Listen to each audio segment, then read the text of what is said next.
tuteebwa asikoze campaign esimu gamba nakkiriza olw'okwagala abantu bange babeere bumu.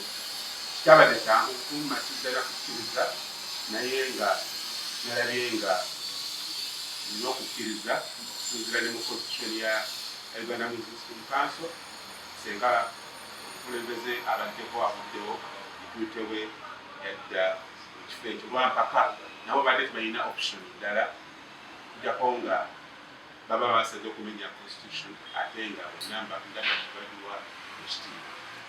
Tusobola kugamba tuli Bwamufti basaba because oli bamugjeeko abalina obuvunaanyizibwa bakama baffe ennyumba gy'enasenge namuggyemu obwesige endowooza process nga bwetambula era nga bweyatambula tutatawadikumaana olwanonze ejja kutambula etutuuse enkomerero y'ebigendererwa okubeera mu ofiisi yaffe ekitebe Kampala.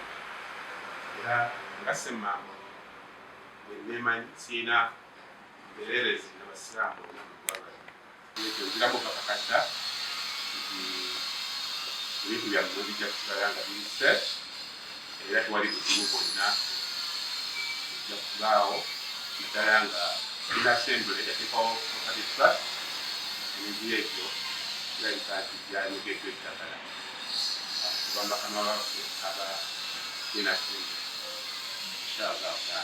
Download the app on App Store or Google Play Store now. Vision Digital Experience, the future of media.